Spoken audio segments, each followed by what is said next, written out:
지난주에 제가 나누었던 설교 제목이 기억나십니까? 믿음의 사람은 언행을 지혜롭게 한다.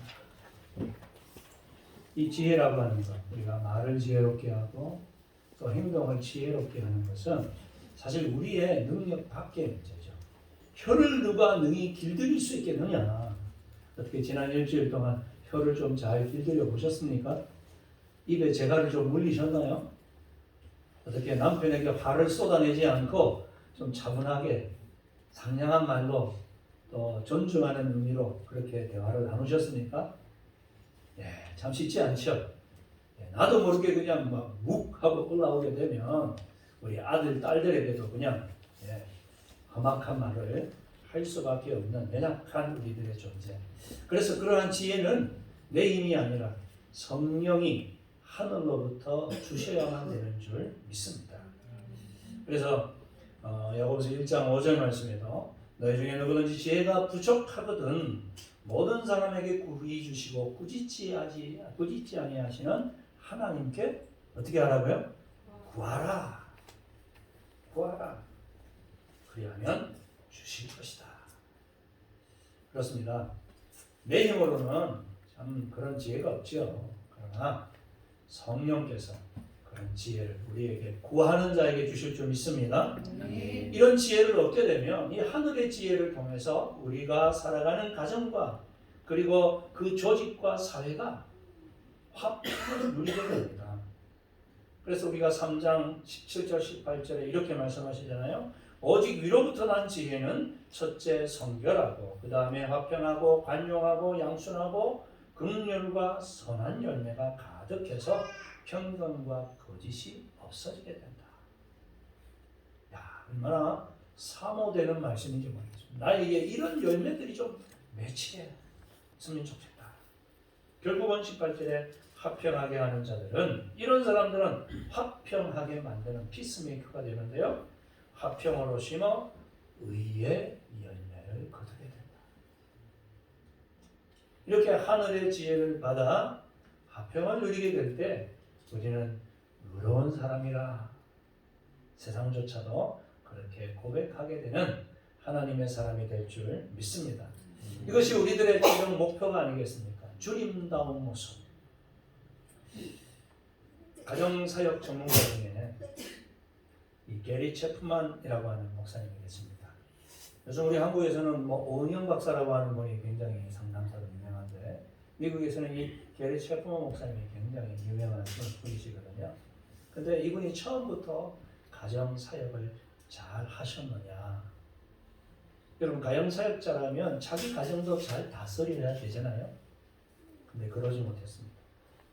너무나도 큰 부부생활의 실패를 경험했습니다. 아내와의 갈등이 자꾸 커집니다. 성격차가 심해집니다. 그래서 부부싸움도 매일 일어나기 시작했습니다. 아이들이 집에 들어오는 것이 부담스럽고 싫어지는 부부 사이가 되었습니다. 그래서 스스로도 내가 이대로 사느니 차라리 아내와 이혼을 해야 되겠다. 마침 그때 신학 공부를 하고 있었습니다. 하나님이 자기를 또 목회자로 부르셨다 생각했어요. 그런데 내가 이렇게 해가지고 어떻게 신학교 졸업해서 목사가 되겠냐? 포기해야 되겠다. 심지어 차라리 내가 인생을 끝나는 게 맞지 않을까? 그런 고민과 번뇌가 머릿속에 가득 차 있었습니다. 여러분, 이런 인생의 막다른 골목에 다다를 때 우리 그리스도인들은 그래도 마지막에 뭐가 남아있습니까? 기도라고 하는 통로가 남아있는 줄 믿습니다. 그때부터 간절히 기도하고 있습니다. 예전에 그냥 건상건상 기도했는데 지금은 진심을 담아 하나님 도대체 어떻게 이걸 풀어가야 될지 도저히 모르겠습니다. 도와주십시오. 어느 날 기도하는데 마음속에 하나님께서 이런 마음을 주시는 거예요. 얘야, 네가 예수처럼 되면 된다. 네가 예수를 닮도록 해라. 그런 말씀이 들려오는 거예요. 그때부터 그가 예수님처럼 되기 위해 노력하기 시작했습니다. 여러분, 예수님은 어떤 분입니까? 예수님은 자기 중심적인 삶을 안 사셨죠. 그죠? 예수님은 타인 중심으로 사셨습니다. 예수님은 자기의 유익을 추구하지 않으셨죠. 자기의 이익을 위해서 다른 사람을 도구로 사용하지 않으셨습니다. 오히려 자신이 타인의 도구가 되기를 기뻐하셨습니다. 그래서 십자가에 못 박혀 우리를 구원하신 그 길을 기쁘게 감당하지 않으셨습니까? 그래서 이 게르셰프만 목사님도 예수님처럼 닮아가려고 애를 썼습니다. 아무리 봐도 자기는 철저한 이기적인 인간입니다. 그동안 생각해보니까 아내를 자기 행복의 수단으로 생각했다는 사실을 알게 됐어요. 아내를 사랑한다고 말은 했지만 진짜 사랑하지 않았구나. 아이들조차도 내 행복의 수단으로 내가 사용했구나. 여러분 혹시 어떠십니까? 아내와 아이들을 내 행복의 수단으로 지금까지 사용하고 계시지는 않으셨나요? 우리 가장 되신 여러분. 저 자신도 그럴 때가 있어요. 목사니까 그래도 성도님들 볼 때에 행복한 가정 꾸려야 되지 않냐, 이런 부담감에 의해서 억지로 내가 잘해보려고 애쓰지 않았나. 정말 내 마음에 우러나서 주님처럼 나를, 아내를 위해, 아이들을 위해 희생했는가. 내 이름 드러내기 위해서. 그가 예수님처럼 되려고 노력하기 시작했습니다. 그랬더니 조금씩 아내의 모습이 바뀌기 시작합니다. 맛있는 반찬도 차리기 시작합니다. 아내의 말투가 달라졌습니다. 남편을 존중하기 시작했습니다. 배려하는 모습이 나타납니다. 내가 변하니 아내도 변하더라는 것이죠. 점점 이제는 정말 아내를 사랑하는 마음이 가슴속에서 우러나게 되었다. 이 목사님의 고백을 들으면서 그렇구나, 가정의 평화는 예수님처럼 닮아가려고 우리가 마음을 작정하고 시작할 때 펼쳐진다는 것이죠. 그러나 여러분, 이 평화를 안 좋아하는 한 존재가 있죠. 누굽니까? 사탄입니다. 그렇죠? 사탄은 사이 좋은 꼴을 못 봅니다. 부부가 서로 사랑하고 다정한 모습 못 봅니다. 어떻게 하든지 그 가정의 화평을 깨트립니다. 이 지구상에 일어나는 모든 전쟁의 뒤에는 바로 이 사단이 있다는 것을 우리는 잊지 말아야 됩니다. 뭐 어떤 대통령, 어떤 지도자, 어떤 세력 아닙니다. 서로를 이용하게 만들고 이기적으로 살게 만드는 그 사단이 바로 배후에 있는 거죠. 그래서 우리 가정의 화평이 깨어지고 있다면 여러분 더욱 사단의 권세를 깨뜨리기 위해 기도하실 수 있기를 축원합니다. 여러분, 믿음의 사람은요, 싸움이 어디서 일어나는지를 알아야 됩니다. 오늘 본문에 보니까 1절에 뭐라고 기록하고 있습니까? 같이 읽겠습니다. 시작. 너희 중에 싸움이 어디로부터, 다툼이 어디로부터 나느냐? 너희 지체 중에서 싸움은 종족으로부터 나는 것이 아니냐? 그렇습니다. 부부 싸움도, 부모와 자녀 사이에도, 회사에서나 이런 사회생활 가운데 일어나는 모든 싸움 뒤에는 결국 뭐가 있습니까? 욕심이 있다는 것입니다. 내 마음의 욕심, 그것을 채우고자 하는 것이 결국은 서로를 다투게 만들더라는 것입니다. 사실 믿음의 사람은 예수님처럼 하나님의 사랑과 영감을 나타내는 사람이죠. 근데 사단은 욕을 못하게 합니다. 가정이 다투고 있는데 어떻게 하나님의 영광을 나타낼 수 있겠습니까? 이 싸움과 다툼의 원인, 이 욕심의 문제. 여러분, 사실 다툼과 싸움이라는 것은요, 전쟁 용어인 거 아시죠? 그죠? 전쟁 용어입니다. 근데 이것을 지금 야고보 사도가 성도들에게 지금 편지를 보내면서 사용하고 있습니다. 너희 중에 다툼과 싸움이 있다. 그렇습니다. 우리 한국교회 안에도 많은 다툼들이, 싸움들이 있는 것을 봅니다. 왜 그럴까요? 결국은 내 욕심을 관철시키려고 하다. 목사가 목사의 욕심을 관철시키려고, 장로는 장로의 욕심을, 서로 자기 욕심을 관철시키려다 보니 다툼이 일어나더라.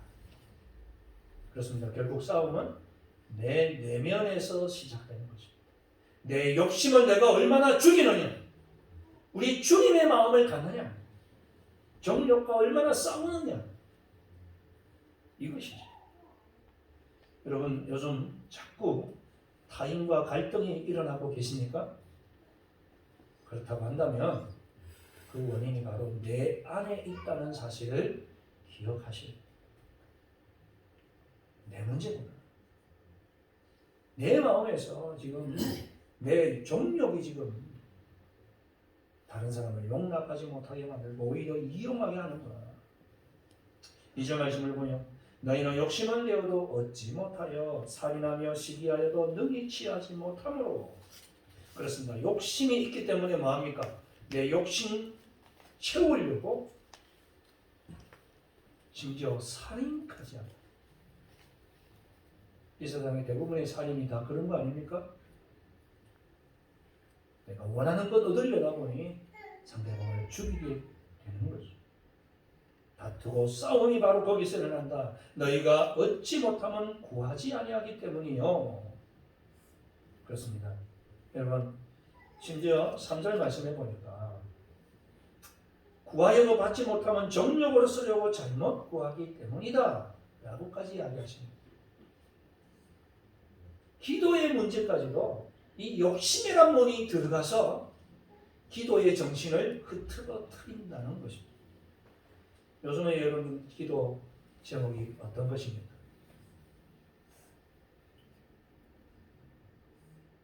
정욕으로 쓰려고 잘못 구하고 있는 기도 제목은 아닐까요? 그런 기도는 하나님께서 들어주시지 않는다.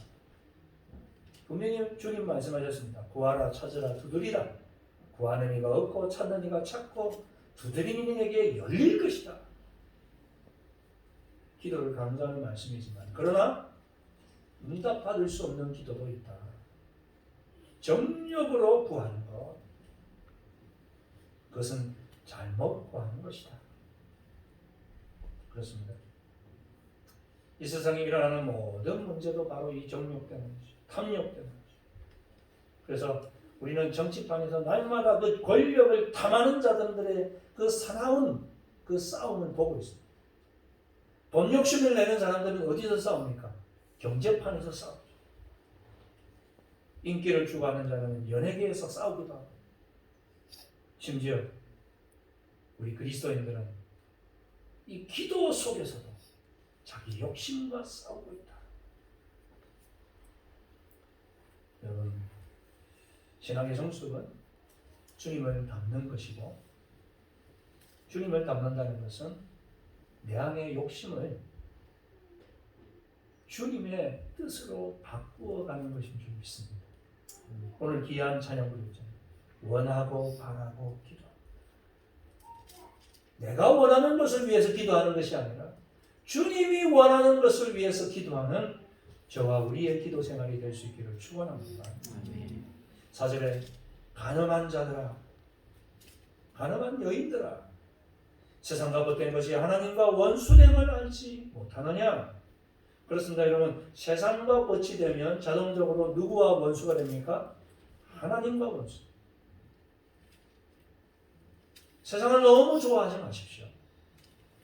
세상의 쾌락에 너무 탐닉하지 마십시오. 세상이 주는 유익이 분명히 있습니다. 그것도 누릴 수 있습니다. 그러나 거기에 너무 깊이 들어가다 보면 주님과 벗이 되지 못합니다. 오히려 원수까지 될 수 있습니다. 그런지 누구든지 세상과 벗이 되고자 하는 자는 스스로 하나님과 원수되는 것이다. 이러한 사람을 가늠한 자라, 그렇게 야고보는 강조하시고 있는 것입니다. 여러분, 우리가 세상과 적당한 거리를 두어야 됩니다. 너무 가까이 가지 마십시오. 세상과 겉되지 않고 하나님과 벗어들기 위해서는 어떻게 해야 됩니까? 성령의 도움이 필요한 것이죠. 그래서 5절에 보니까 너희는 하나님이 우리 속에 거하게 하신 성령이 시기하게까지 사모한다. 성령께서 우리가 너무 세상과 가까우면 시기하신다. 너 왜 그렇게 세상 좋아하냐? 좀 나와 좀 같이 있자. 그렇죠? 여러분, 골프 너무 좋아하면 아내와 가까이 하기 어렵죠. 아내들이 불만이 뭡니까? 남편이 말이지 주말이 되면 자기 취미 생활한다고 가족들 놀보지도 않고 여러 가지 핑계 대잖아요. 아유, 상사가 그냥 불러가지고 어쩔 수 없이 그러면서 토요일도 주일도 그냥 뭐 바쁘게 나다니는 거예요. 그러면 그 가정이 화평하겠습니까? 아내가 왜 시기합니까?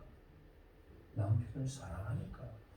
사랑하는 남편과 같이 있고 싶은데, 아빠와 같이 좀 보내고 싶은데 아이들이 사랑하니까 시기하는 거잖아요. 그 시기가 지나치면 뭐가 됩니까? 미움이 증오로 변합니다. 성령께서도 우리가 세상과 법할 때 시기하신다. 그렇습니다. 성령이 우리와 함께 하시면 우리는 세상과 충돌하기 시작합니다. 그래서 하나님의 사람은요, 사실 그 마음속에 갈등이 있습니다. 왜? 세상과 하나님 사이에서 당연히 충돌하기 때문에 그렇습니다. 여러분, 성령 충만을 위해서 우리가 기도 자주 하죠. 성령 충만이 뭔 줄 아십니까? 성령이 내 안에 임하시면, 충만이 임하시면 세상이 원하는 것을 못하게 하는 겁니다.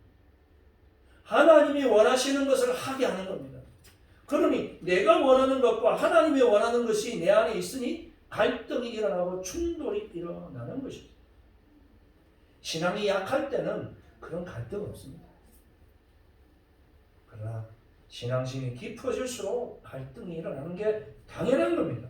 왜? 하나님과 법대는 것. 근데 이걸 사단이 싫어합니다. 그렇지만 이것을 이겨낼 수 있는 힘이 성령을 통하여 주어지는 줄 믿습니다. 성령 안에 거하십시오. 이게 중요합니다.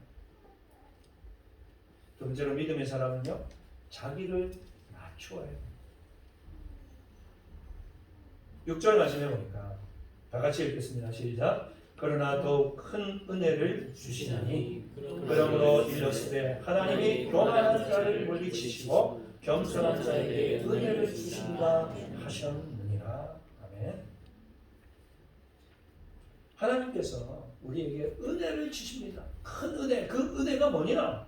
그것은 바로 겸손한 자가 되는 것입니다. 교만한 사람은 하나님과 원수될 수밖에. 하나님과 거치되면 겸손해집니다. 그래서 10절에도 주 앞에서 낮추라. 그리하면 주께서 너희를 높이시리라. 자기를 낮추는 자를 주님께서 높여주시겠다고 그럽니다. 내가 나를 높이려고 하면 얼마나 힘이 듭니까? 근데 나를 낮추면 주님께서 높여주신다. 얼마나 쉬운 일입니까? 겸손했던 사람들이 있는데요. 그 중에 아인슈타인이 한 번은 이스라엘이 이제 건국을 하면서 그 이스라엘 의회가 그를 초대 대통령으로 부르게 됩니다. 아인슈타인, 당신이 우리나라의 첫 번째 대통령이 되어주십시오. 이 이스라엘 의회에서 제안을 한 거예요. 그때 그가 이렇게 말합니다. 참 감사합니다. 부족한 사람. 그런데요, 대통령 하겠다는 사람은 많지 않습니까? 그러나 물리학을 가르칠 사람은 너무 적습니다. 저는 이 물리학을 계속 가르치는 자가 되고 싶습니다. 이렇게 종족이 거절했다는 거죠.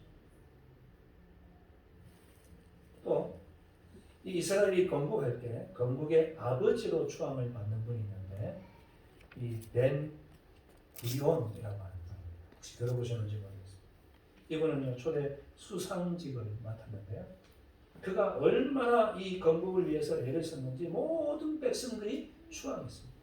근데 그가 어느 날 갑자기 사임합니다. 이 정도면 됐습니다. 제가 물러나겠습니다. 아니 왜 그러세요? 조금 더 맡아주십시오. 그래야 우리나라가 더 든든히 세워질 수 있습니다. 그때 이 구리온이 이렇게 말을 했다. 여러분, 수상은요 누구나 할 수 있습니다. 그런데 땅콩 농사는 아무나 할 수 없습니다. 저는 땅콩 농사 짓는데 너무 좋습니다. 그리고는 키부츠로 돌아가서 농부가 되었다는 거예요. 여러분, 우리는 이 세상 가운데 나 없으면 안 된다는 사람들 너무 많이 봅니다. 그죠? 눈 뜨면 일어나는 그 기사들이 다 그거 아닙니까? 나 아니면 안 돼. 근데 누가 나를 무시하냐?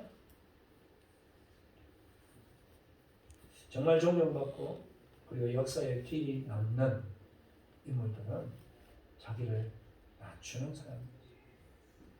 그렇습니다. 겸손이라는 것은 자기를 낮추는 것입니다. 자기를 낮춘다는 것은 구체적으로 그럼 무엇일까요? 7절 말씀을 보면 순종하는 것이다. 그렇게 말합니다. 같이 읽겠습니다. 시작. 그런즉 너희는 하나님께 복종할지어다. 마귀를 대적하라. 그리하면 너희를 피하리라. 하나님께 복종하는 것. 여러분, 순종과 복종은 다르죠? 순종은 이해가 되어서 따르는 것이 순종입니다. 복종은 이해가 되지 않음에도 불구하고 따르는 것입니다. 순종의 단계를 넘어 복종까지 될 수 있기를 축원합니다.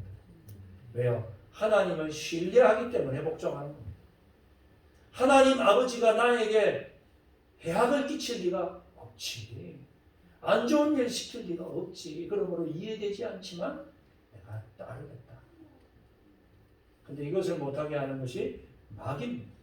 그래서 마귀를 대적하라. 그러면 너희를 피하리라. 내 고집, 내 편견, 내 집착 내려놓고 하나님의 말씀이 절대 진리인 줄 알고 그 앞에 순종하는 것이 낮아지는 것인 줄 믿습니다. 여러분, 인간이라는 단어는요 영어로 휴먼이잖아요. 또 겸손이라고 하는 단어도 헝글인데 이 휴먼과 헝글의 두 단어는 라틴어 휴머스라고 하는 것에서 왔습니다. 이 휴머스는요 흙이라는 것입니다. 그러므로 인간은 흙과 같이 별 것 없는 그런 존재다. 먼지 같은 존재다. 여러분, 이것을 인정할 때 우리가 하나님 앞에서 겸손할 수 있습니다. 하나님 앞에서도 교만한 분들이 있더라고요. 왜 그럴까요? 내가 보잘것없는 연약한 존재라고 하는 사실. 내가 길어왔자 100년 안에 다 죽을 수밖에 없는 안개와 같은 인생인데 좀 가졌다고 좀 위치에 올랐다고 사람들을 무시하고 막 자기 마음대로 하려고 하는 교만함 얼마나 우리 안에 많은지 모르겠어요. 한 집사님의 간증을 소개하려고 합니다. 그분은 불신 집안에서 자랐습니다.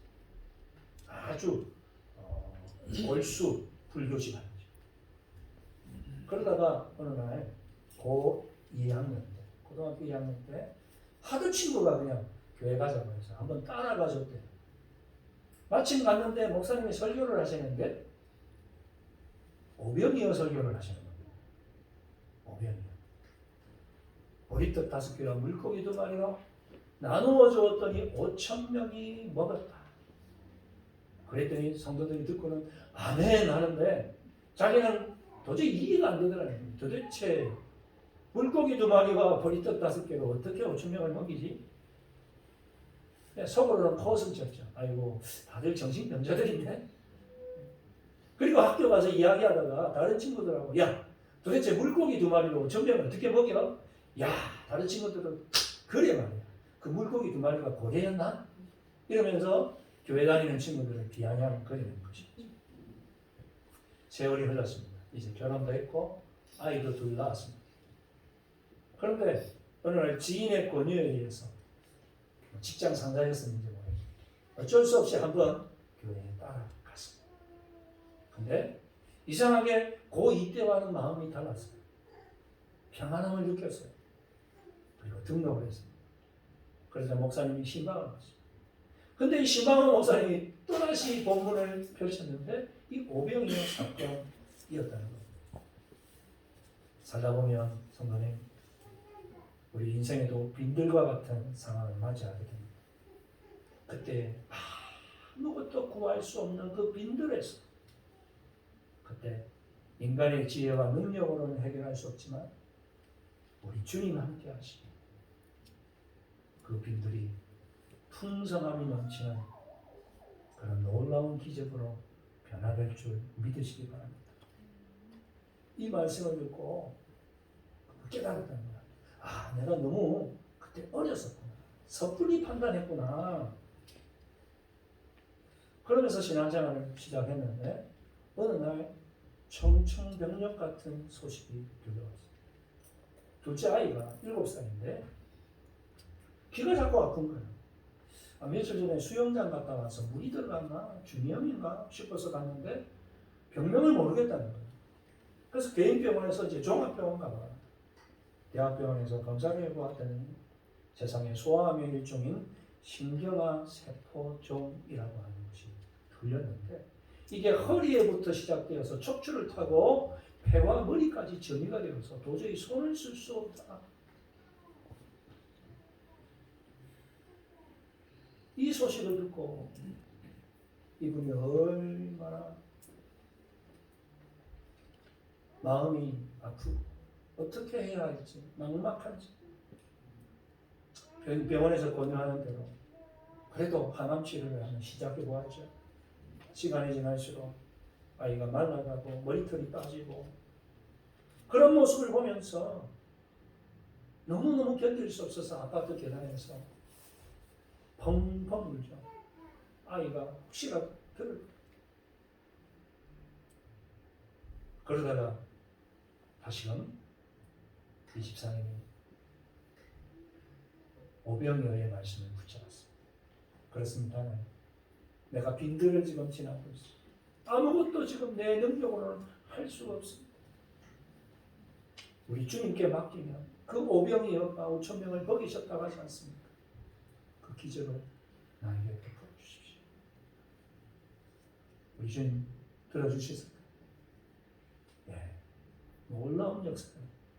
조금씩 아이의 몸속에 있는 암세포가 사라지기 시작했고 의사도 깜짝 놀랄 정도로 완치가 되는 기적을 맛보았습니다. 그리고 그 아이가 대학생입니다. 자, 그 간증을 보면서 그렇지. 우리 주님은 광야에서 기적을 베푸시는 분이지.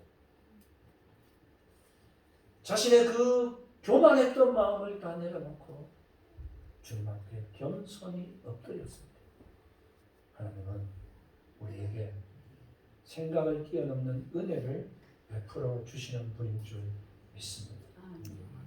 그렇습니다. 우리에게 필요한 것은 철저하게 자기를 낮추는 회개입니다.